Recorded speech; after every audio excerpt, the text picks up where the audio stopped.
tonight we are going to make Salisbury steak and in a mushroom gravy on a bed of butter and garlic rice. Now this is from Sandra Lee's semi-homemade cookbook. So the rice is actually Uncle Ben's ready rice that you pop in the microwave for 90 seconds and it's ready. I usually pick up 2 packs for this recipe, though the original one calls for 1 just because I like rice. And it is easier. I do know how to make it, but it's quick and easy to do this for now. I am probably going to figure out how to make this actual butter and garlic rice so that I can start doing more without the microwave because I am leaning more towards that. When I was at my mom's, I used it a lot, which I wasn't used to just because of the fact that we don't use it that much unless my husband's heating up coffee or I melt butter. So, but tonight we're going to do, it's actually a lot of store-bought ingredients, but it is homemade other than the ready rice. My gravy mix is store-bought, the powdered mix, mainly because of the fact that I'm not doing anything to make it from scratch. If I make biscuits and gravy of a morning, I will make it from scratch. So, I mean, that usually is literally homemade, other than the flour, which I still buy store right now. But that's what this evening is all about, so I will get into it with the ingredients so you kind of get an idea of what it's like. The first thing we'll go over is ingredients.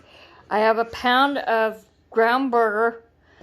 This is hamburger for once. A lot of times we'll use pork or turkey, but this time it's burger. Then I use a tablespoon of olive oil. Now the original recipe calls for canola, but I haven't used canola or vegetable oil in probably 4 or 5 years. A can of beef broth, which normally I have some literally can, but right now all I have is chicken, so I bought a can this week. Then I use Montreal steak seasoning from McCormick, so I got a teaspoon of that there. Then we have a half a cup of Italian seasoned breadcrumbs, which right now, there again, I'm still buying it, but it wouldn't be that hard to make. Onions, I got a 3/4 of a cup here of chopped onions, 1 egg beaten, a can of cream of mushroom soup, and an 8-ounce container of mushrooms sliced up.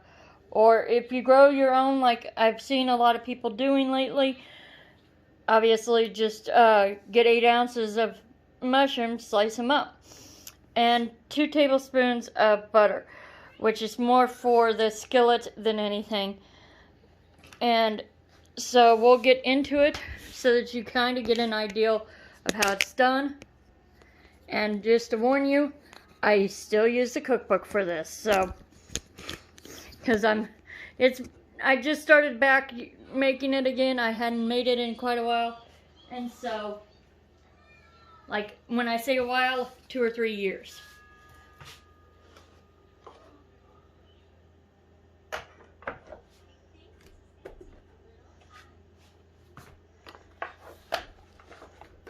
So, first we take our beef broth, or our beef, and we take the cream of mushroom soup, which I use 1/4 of a cup of it.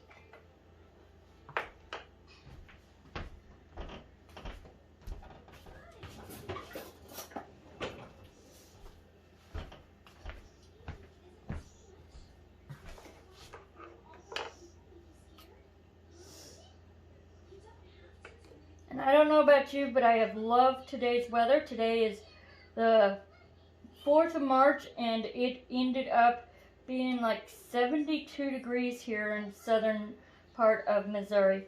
When I say southern, I am south of the I-70 corridor by about 2 hours.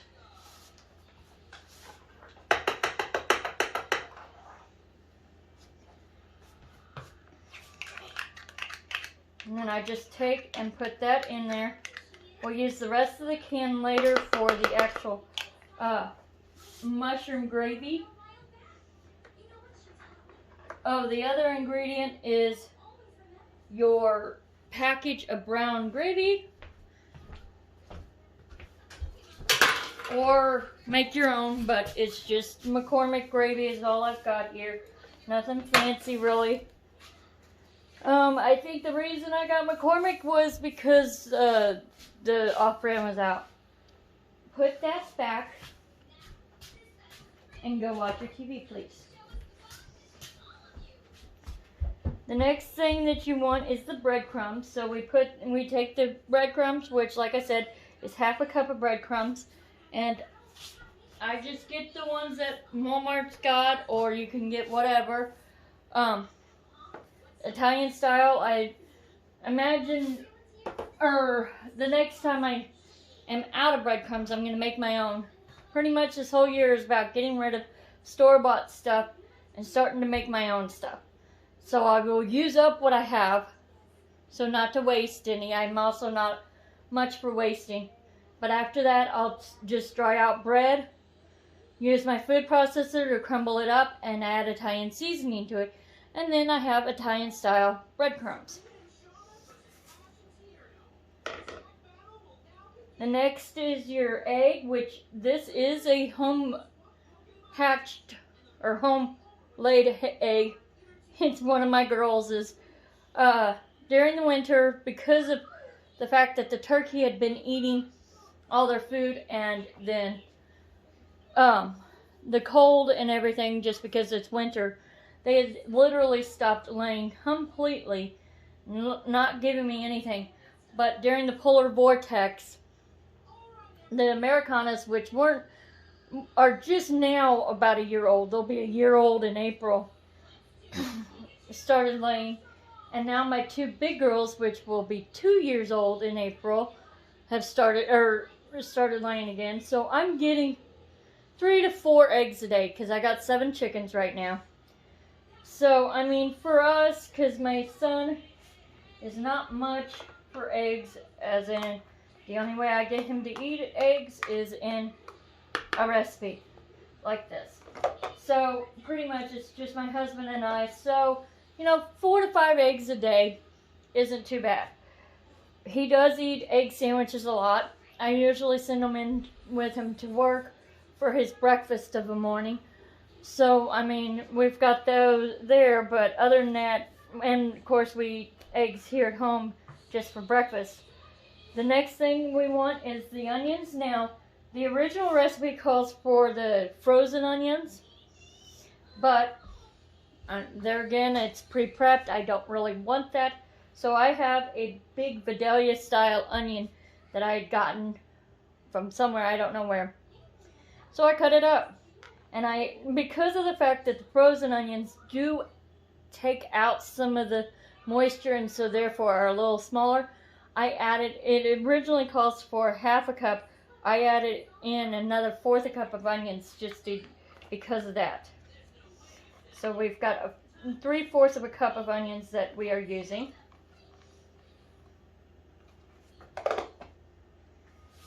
And then the steak seasoning, which, if anybody wants to go looking for it, it's McCormick's Grill Mates, the Montreal steak. I also like their chicken seasoning, Montreal chicken seasoning. I use that on any kind of chicken, whether it's fried or baked or grilled. I like the taste of the Montreal seasonings that they've got, to the point that I actually do stockpile them because I like them so much. If I could figure out what was in them, I'd be all over that trying to make them myself, because like I said, I do like that. And then we just take and we mix it thoroughly. You can get your hands down and dirty if you want, and use your hands to mix it. I will probably get a fork here in a minute.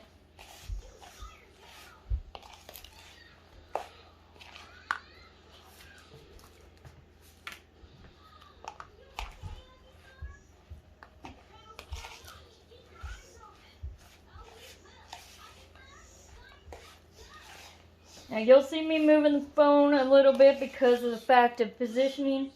I have the island here, and then I have my stove that's behind the phone actually. But due to the fact I don't have a counter yet over there by the stove, we're doing this on the island. And the husband is out. We are making a butcher block style countertop for this island. And he bought 2x4s and he is ripping them down and making 1 1/4 inch boards by 1 1/4 inch boards. Or 1 1/4 by 1 1/4 is what he said it was. So he's got his exact dimensions. I'm not really sure. So he's been ripping down and planing them all day since it's so nice outside. And I got to hang clothes outside. I got my bed linens out on the line today. And it was just nice to be out there in general. The sun played outside almost all day until Mommy finally made him just come in. And he even kind of fought me a little bit on that. But once you get that all done, you take and you make little oval patties, which I usually use a cutting board or something to put them on.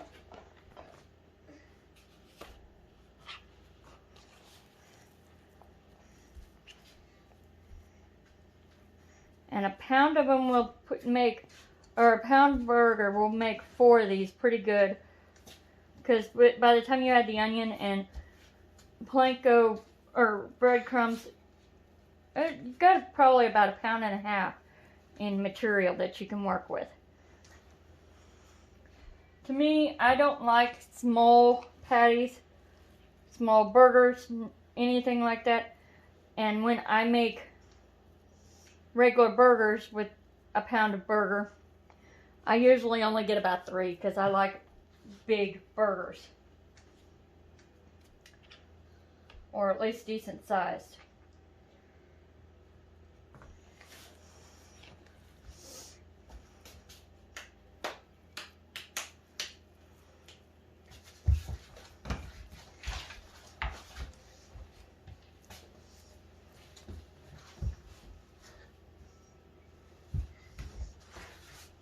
I'm gonna spank you. What? I'm gonna spank you. Go watch Pokemon.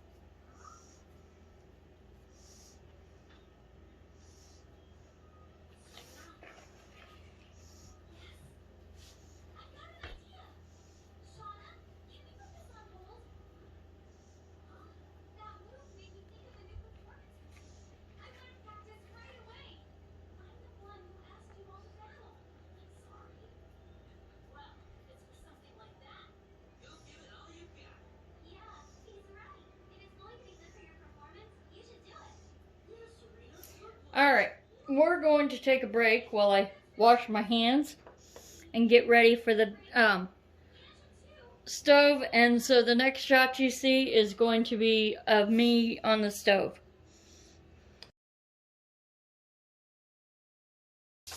Alright, the next thing is you've got your skillet. I've already got mine heated up. You take the tablespoon of oil and a tablespoon of the butter, warm it up over in here, and then you take your patties and just brown them on either side. You don't cook them all the way through. That'll happen later when you put them in with the actual gravy. And this is literally a 1-pan recipe. You use the same pan for everything.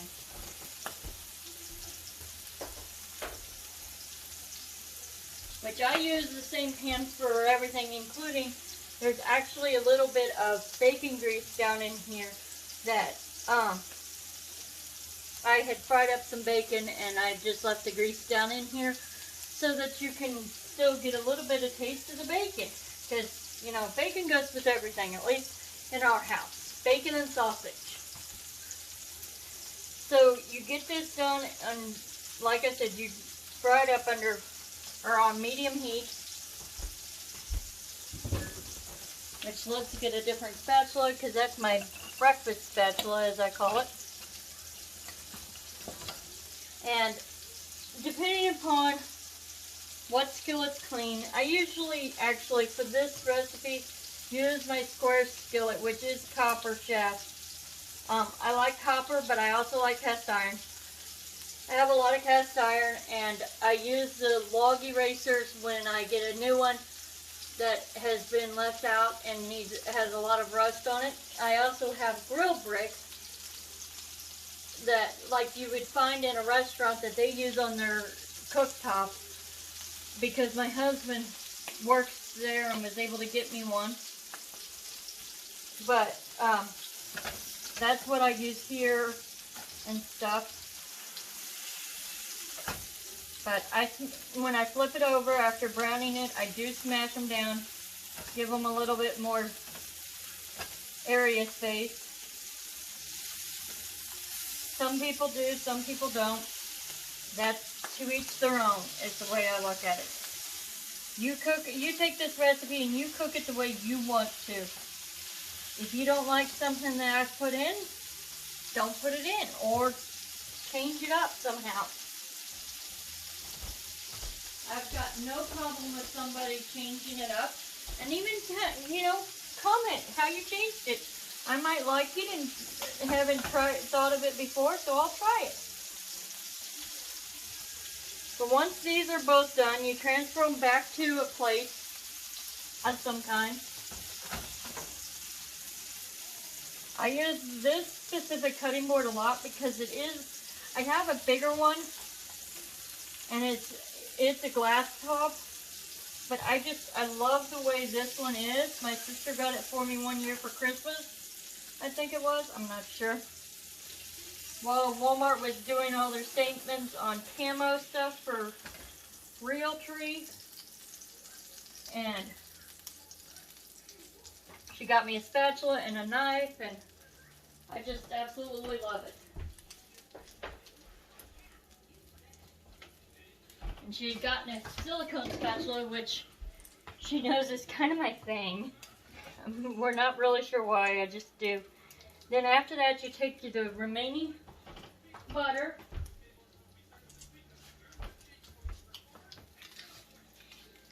put it down in here with this.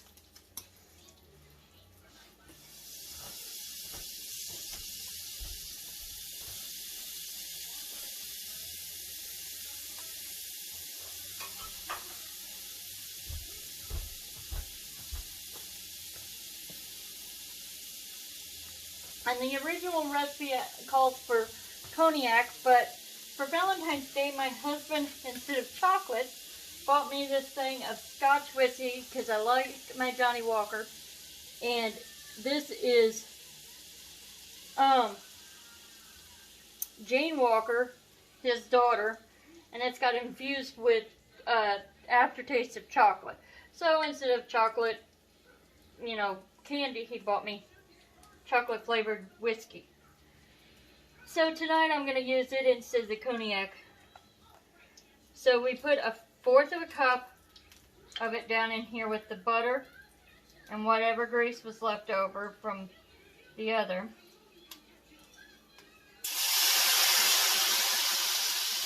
And I jump every time it does that, even though I'm used to it.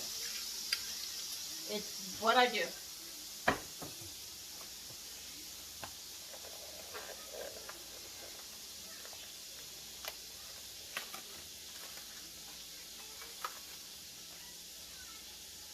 Then we add in the mushrooms. And then you remove it from heat. So I just turn the heat off so that I've still got the heat there technically. And you take your beef broth, which it actually only calls for actually a full can of the broth. So you just add it in. And you saute this all.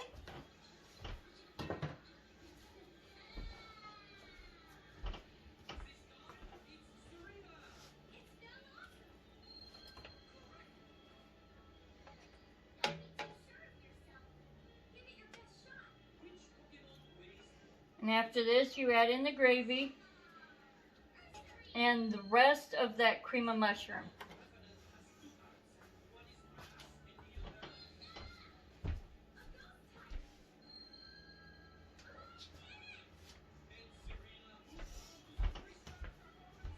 And while this sautés, I'm actually going to pause this because this takes like 7 minutes, and I don't think you want to actually watch me just stand by the stove for 7 minutes. So we'll come back after it's sauteed up and add the rest of this stuff.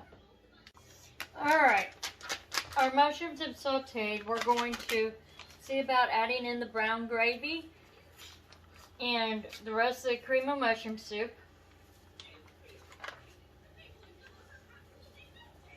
We just take the brown gravy and whisk it in.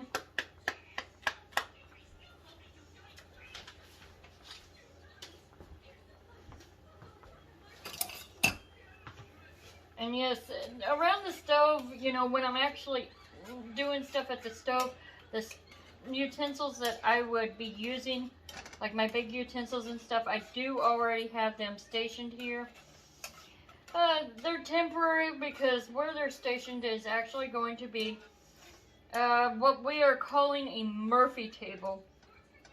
We're taking a piece of plywood, 4x8 piece of plywood, going to cut it in half and create a, when it's pulled out, it'll be an 8-foot table that attaches to my island, but it's going to end up folding up into a cabinet that my husband will build to make it easier to store and have room to walk around. But I'll have it out for, like, if we do family meals, use it as a place to put all the dishes for buffet style, because that's usually the way we eat, is buffet style, and we go sit at, well, the kids at the table, the adults in the living room, or wherever we have seating available. Because around here, our family is my in-laws, which both of them are alive. And then I have a brother-in-law that has 2 kids, and this boy is got a significant other. I think she's still just a girlfriend at the moment, but he does have her. And then the niece, my brother's daughter, has 4 kids and a husband. And then sometimes the second brother-in-law and his wife will join us. So we have a full house here. My house, or my table, will house all the kids with no issue. But still, we have a large crowd, so I try to make sure that I have seating room and place to put them. But also, the table will also serve for during canning season. So we've got this all situated. Then I take and return the patties that we made to the skillet. And it doesn't say so, but I usually try and drip the gravy and mushroom mix over the patties to make it taste or seep in some. And my mushrooms, or my onions, always fall out of the patties. It doesn't matter if I use the frozen ones or fresh ones. But that doesn't matter because they end up in the gravy, and we just absolutely love any onions here. I grow them every year, and I've been trying to get the Egyptian walking onions, but I haven't been able to get them because everybody, it seems, wants them. And my go-to source, I'd had them when we first moved in, but the third year and fourth year that I lived here, I went through some emotional stuff and just didn't care about the garden. And so I finally just yanked them, and now I'm kind of regretting it. And the source that I had gotten them from is no longer able to give them to me. It was an adoptive grandmother, and she has since gone into the nursing home permanently. So that's what we do, and then I just let these cook in this pan, covered up for about 20 to 25 minutes. Then I take my ready rice. Like I said, it's just Uncle Ben's ready rice. You can make your own. I will be trying to figure out, I'm sure it's pretty easy. I just make rice like I normally would, only add extra butter to it and garlic, which soon I'll be making my own butter again for the season, and hopefully I'll be able to get enough that I can stockpile it for the winter and won't have to buy store-bought. But 20 to 25 minutes with this, and then just cook your rice however you choose, and that's how it is. The next part will be plate it onto a plate with the bed of rice. So I hope you are enjoying this, and good luck with your cooking. Alright, last part of our video is the plating. I went ahead, the Uncle Ben's, like I said, 90 seconds in the microwave, or make your own. With the Uncle Ben's, I use one package for the 2 plates, and I just spread them out like a bed.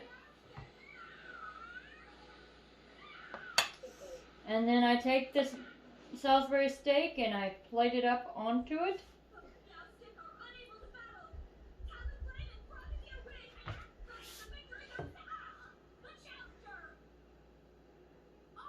Just like so. And I usually put a little bit extra gravy on it, just because we like the yumminess.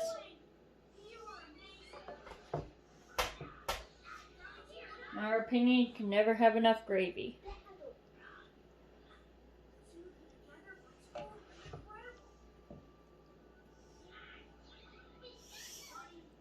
And that's it. Now I'm going to make green beans just for a side because he likes his veggies too. So I hope you enjoyed this video and you have a good day and weekend.